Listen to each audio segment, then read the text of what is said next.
Hi friends, welcome to our channel. இது என்னென்னு பார்த்தீங்கன்னா சிறுவாச்சூர் கோயில், அதாவது பெரம்பலூர் பக்கத்தில் சிறுவாச்சூர் மதுரகாளியம்மன் கோயில். இங்கே எத்தனை பேருக்கு தெரியும்னு தெரில, ஆனால் பெரம்பலூர் டிஸ்ட்ரிக்டில் இருக்கவங்க எல்லாத்துக்கும் தெரியும்.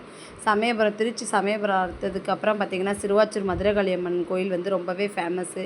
அது பார்த்திங்கன்னா இன்றைக்கி நைட்டு சாமிக்கு ஜோடம் நடந்துகிட்ருக்கு. நாளைக்கு காலையில் தேர் இழுக்கிறாங்க. வருஷத்துக்கு ஒரு முறை இந்த ப்ரோக்ராம் வந்து நடக்கும். திருவிழா போட்டு நடக்கும்.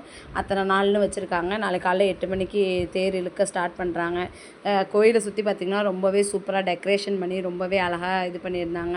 நிறையா வந்து பக்தர்கள் பார்த்திங்கன்னா படுத்து தூங்குறதுக்கு வசதியாக ஷெட்டு போட்டு வச்சுருந்தாங்க. தண்ணி வசதி எல்லாமே நிறையா, அதுவும் போலீஸ் பாதுகாப்போடு சூப்பராக நடந்துகிட்ருக்கு திருவிழா. நாங்கள் நைட்டு சாமி கும்பிட்லான்னு கோயிலுக்குள்ளே போயிருந்தோம். நாங்கள் சிறுவாச்சூர் பக்கத்தில் தான் இருக்கோம். அதனால் எங்களுக்கு ரொம்பவே பக்கம். எங்கள் ஊருக்கு திருவிழான்னு பார்த்திங்கன்னா அந்த சிறுவாச்சூர் தேருங்கிறது வருஷம் நடக்கிறனால எங்களுக்கு ரொம்பவே முக்கியமான ஒரு திருவிழான்னு வச்சுக்கோங்களேன். ரொம்பவே சூப்பராக இருக்கும். அது நாளைக்கு காலையில் பார்த்திங்கன்னா இங்கெல்லாம் நிற்க கூட முடியாதுங்க, அந்த அளவுக்கு இருக்கும். ரொம்பவே சூப்பராக இருக்கும். பக்கத்தில் இருந்தீங்கன்னா கண்டிப்பாக வந்து